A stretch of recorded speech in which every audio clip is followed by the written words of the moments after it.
Welcome to Hell Creek, so violent, so unrelenting, that survival was a miracle.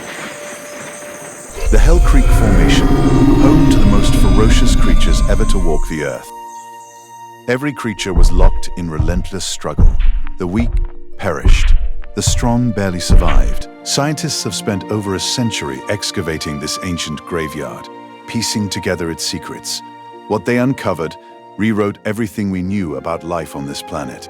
This is Hell Creek, the most dangerous place on Earth. This is its story. The legend of Hell Creek is only half the story. Behind the monsters lies something far more extraordinary. For over a century, paleontologists painted Hell Creek as a land ruled by giants, predators, and chaos. That image became myth, so compelling, we almost missed the truth. Hell Creek was not a killing ground. It was a living world of staggering complexity. Rivers carved through the Hell Creek Formation is described as having a relatively temperate climate, with a flat, forested floodplain, but not specifically subtropical forests. Flowering plants, or angiosperms, first appeared much earlier than the Hell Creek Formation period. They are known to have existed during the Cretaceous period, but not specifically for the first time in Hell Creek. Insects, mammals, crocodilians, thousands of species coexisted in a web of life unimaginable today. Even the monsters were not mindless destroyers. They were survivors navigating a world on the edge. To understand Hell Creek, we must strip away the myth and step back 70 million years to a world unlike anything alive today, waiting to be rediscovered. Close your eyes, step through time, not into myth, but into a breathing, living world. 66 million years dissolve. The sky above North America looks nothing like today. North America is split in two. A vast inland sea divides east from west. No specific evidence found for temperatures being exactly 10 degrees warmer during the Late Cretaceous.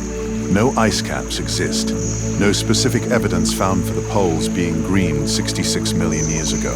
The evidence provided refers to conditions 250 million years ago.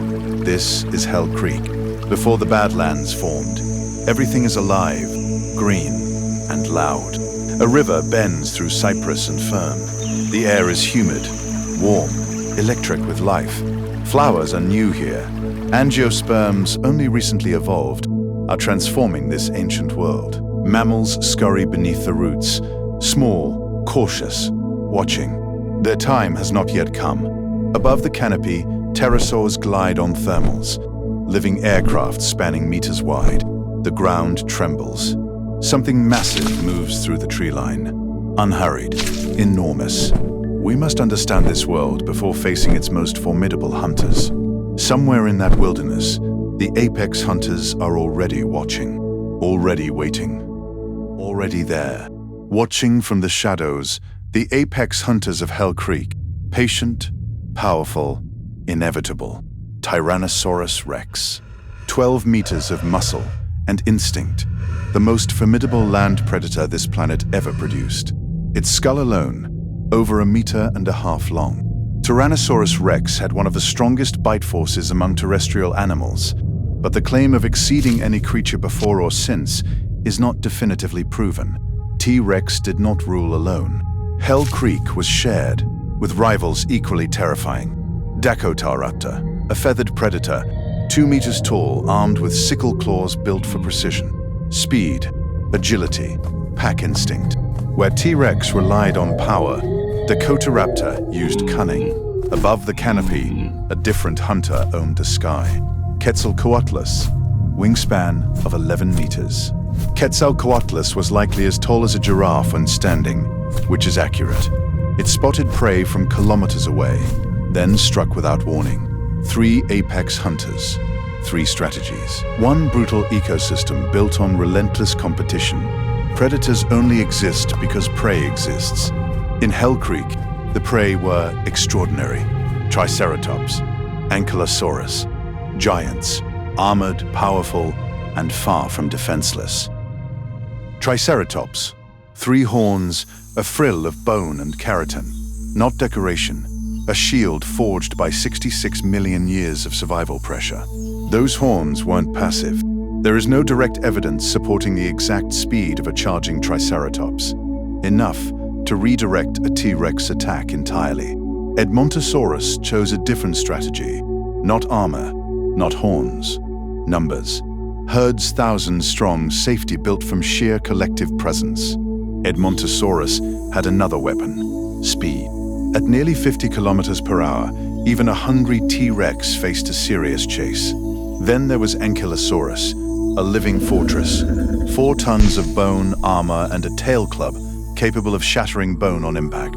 There is no direct evidence provided in the search results for T-Rex bones with Ankylosaurus tail club impact marks. The prey fought back, and sometimes won. Predator and prey locked in an arms race lasting millions of years. Each adaptation answered by a counter-adaptation, an ecosystem in perpetual tension. This was balance, brutal, precise, and complex. Every creature shaped by every other.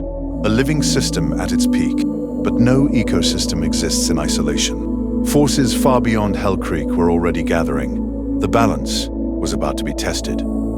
Hell Creek functioned as one organism, every creature bound to every other by threads of survival. Predators shaped prey. Prey shaped predators. Neither could exist without the other, locked in mutual design. Predators also competed among themselves. Dromaeosaurids, agile, feathered, pack-coordinated, occupied an entirely different niche. They targeted what T-Rex ignored. Juveniles, the injured, the isolated. Every gap in the food web was filled. Pterosaurs patrolled the skies, wingspan exceeding 7 meters. Aerial scavengers and hunters combined. On the ground, decomposers and insects recycled everything. No energy was wasted. The system was ruthlessly efficient. Plants drove everything. Flowering angiosperms were reshaping Hell Creek, diversifying faster than any creature could track. New plants fed new insects. New insects fed new reptiles and mammals. Change cascaded through every layer. Hell Creek was not static. It was evolving, continuously, relentlessly, even as it appeared perfectly balanced. Seasons shifted. Sea levels rose and fell. The western interior seaway was indeed retreating during the Late Cretaceous, but the script does not provide specific evidence or context for this claim. The Deccan traps, far to the west, were already releasing gases into the atmosphere. Slowly, persistently, Hell Creek's creatures had no way to sense it. The balance they embodied was already fragile. Beneath this thriving world, secrets were being buried, layer by layer, in stone, bones, teeth, footprints. The fossil record forming in real time, a message to a future not yet existing. What lies beneath Hell Creek still holds answers, mysteries buried 65 million years deep, waiting to be read. Beneath Hell Creek, a hidden archive formed, stone pages recording every creature that walked here. Every footprint, pressed into ancient mud, became a timestamp, a moment frozen before the world erased it. Shed teeth, scales pressed into silt, each fragment a clue, preserved by accident, discovered by design. The end Cretaceous mass extinction event took place around 66 million years ago, not 65 million. And bones into mineral monuments. Paleontologists read these stone pages, each excavation site a chapter of a vanished world. Each fossil carries unanswered questions. Did T-Rex hunt alone, or did pack behavior exist? Recent studies suggest that Tyrannosaurus rex took around 40 years to reach full size, not 2 decades. A biological sprint. Soft tissue traces inside some fossils hint at pigments and proteins. Biology once thought forever lost. Hell Creek's rock layers captured the boundary, the precise geological moment when everything changed. That thin, pale line holds iridium, rare on Earth, abundant in asteroids. The evidence is undeniable. Mysteries remain. New fossils surface every year, each reshaping what we know about Hell Creek. These creatures were not simply survivors, they were masters of adaptation, and adaptation was everything. In Hell Creek, survival was never guaranteed. It was earned, moment by moment. Triceratops carried 3 horns and a broad frill, a living fortress built for confrontation. That frill wasn't purely defensive. Evidence suggests it flushed with color, a signal, a warning. Ornithomimids, ostrich-like dinosaurs, relied on explosive speed to outpace danger. Ankylosaurs wore armored plating, but their low profile helped them vanish into undergrowth. The clubbed tail of Ankylosaurus could shatter bone with a single swing. T-Rex's binocular vision gave it extraordinary depth perception, the hunter's most vital tool. Smaller mammals survived by staying invisible, nocturnal, burrowing, waiting for the giants to pass. Champsaucers lurked beneath river surfaces, patient, motionless, perfectly evolved ambush predators. Pterosaurs read thermals and scanned vast territories, their hollow bones making flight a masterpiece. Every adaptation reflects pressure, environments demanding change, and creatures rising to meet it. Hell Creek's creatures were finely tuned instruments, shaped by millions of years of relentless pressure. Even the most perfectly adapted world can be undone in an instant, leaving only stone and silence.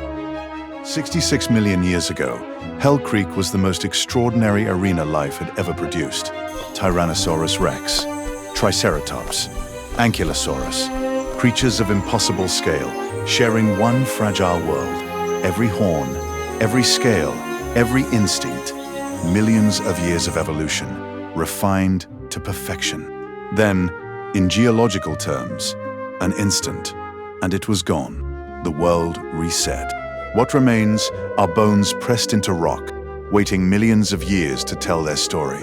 Today, paleontologists excavate Hell Creek's badlands, each fossil a message from a lost world.